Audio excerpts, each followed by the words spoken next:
Hi అండి. అందరికీ నమస్కారం. Welcome to my channel. ఈ వీడియోలో దసరా పండుగ సందర్భంగా పీఆర్సీ నివేదిక విడుదల, త్వరలో ఉద్యోగులతో భేటీ. దీనికి సంబంధించిన పూర్తి వివరాలైతే వీడియోలో తెలుసుకుందాము. వీడియో ఎక్కడే గాని స్కిప్ చేయకుండా ఎండ్ వరకు చూసేయండి. అప్పుడే ఇన్ఫర్మేషన్ పూర్తిగా అర్థమవుతుంది. అలాగే వీడియో చూస్తున్న ప్రతి ఒక్కరు వీడియోకైతే లైక్ చేయండి ఫ్రెండ్స్. ఈ వీడియోని తోటి ఉద్యోగ అపేక్ష మిత్రులతో అయితే షేర్ చేయండి. కొత్తగా మన ఛానల్‌ని చూస్తున్నారు. ఇంకా ఎవరైనా సబ్స్క్రైబ్ చేసుకోకుంటే వెంటనే మన ఛానల్‌ని సబ్స్క్రైబ్ చేసుకోండి. దీని ద్వారా నేను చేసే లేటెస్ట్ వీడియోస్ అన్నీ మీ వరకు రీచ్ అవుతాయి. ఇక ఆలస్యం చేయకుండా వివరాల్లోకైతే వెళ్ళిపోదాము. ఫ్రెండ్స్ ఇక విషయానికొచ్చినట్లయితే తెలంగాణ రాష్ట్రంలో పీఆర్సీ కమిటీ ఏర్పాటు చేసి దాదాపు 2 ఏళ్లు కావస్తున్నా ఇంతవరకు దానిపై ఎటువంటి స్పష్టమైన సమాచారం లేకపోవడం ఉద్యోగ సంఘాల్లో తీవ్ర అసంతృప్తి రేకెత్తిస్తోంది. ఉద్యోగులు దీర్ఘకాలంగా ఎదురుచూస్తున్న వేతన సవరణ ప్రక్రియలో జాప్యం, డీఏల బకాయిలు, ఐఆర్ పెంపుపై అసంపూర్ణ హామీలు వారిలో నిరాశను కలిగిస్తున్నాయి. ఈ నేపథ్యంలో ఈ నెల 20 నుంచి ఉద్యోగ సంఘాలతో పీఆర్సీ కమిషన్ ఏర్పాటు సమావేశాలైతే నిర్వహిస్తున్నట్లుగా వస్తున్న వార్తలు ఉద్యోగుల్లో కొంత ఆశనైతే రేకెత్తించినా, గతం నుంచి ఎదురైన అనుభవాల దృష్ట్యా వాస్తవ స్థితిని అంచనా వేయలేకపోతున్నారు. పీఆర్సీ నివేదిక ముఖ్యాంశాలపై స్పష్టత కరువు. ఉద్యోగ సంఘాలు ప్రధానంగా పీఆర్సీ నివేదికలోని కీలక అంశాలపై స్పష్టత కోరుతున్నాయి.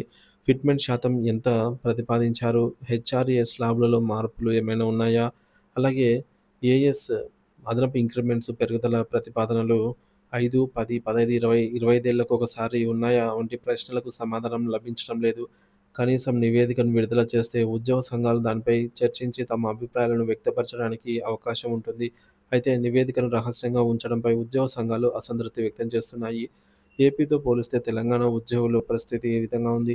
తెలంగాణతో పోలిస్తే ఆంధ్రప్రదేశ్ ఉద్యోగుల పరిస్థితి కొంత మెరుగ్గా ఉందని ఉద్యోగ సంఘాల నాయకులు అభిప్రాయపడుతున్నారు. ఏపీలో పీఆర్సీ కమిషన్ ఏర్పాటు చేయలేకపోయినా వారి వేతనాలు తెలంగాణ ఉద్యోగుల కంటే మెరుగ్గా ఉన్నాయని పేర్కొంటున్నారు. ముఖ్యంగా ఏపీలో డీఏ బకాయిలు 1 లేదా 2 మాత్రమే పెండింగ్‌లో ఉండగా, తెలంగాణలో 5 డీఏలు పెండింగ్‌లో ఉన్నాయి. అంతేకాకుండా ఏపీలో 15-20% ఐఆర్ ఇచ్చే అవకాశాలున్నాయని వార్తలొస్తున్నాయి. తెలంగాణలో గత ప్రభుత్వం 5% ఐఆర్ మాత్రమే ఇచ్చింది.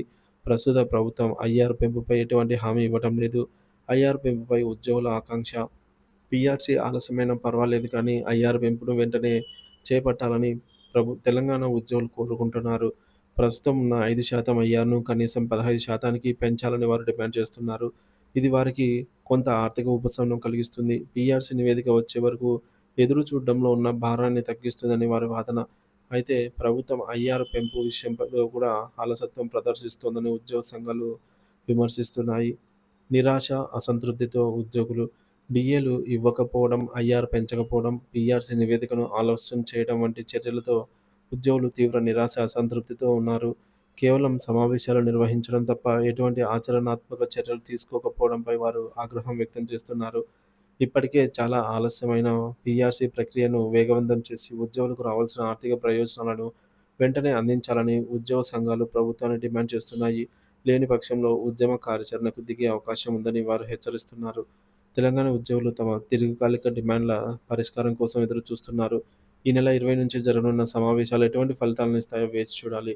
ప్రభుత్వం ఉద్యోగుల సమస్యలను పరిగణలోకి తీసుకొని తక్షణమే చర్యలు తీసుకోవాల్సిన అవసరం ఉంది. లేని పక్షంలో ఉద్యోగ సంఘాల ఆగ్రహం మరింత తీవ్రమయ్యే అవకాశం ఉంది.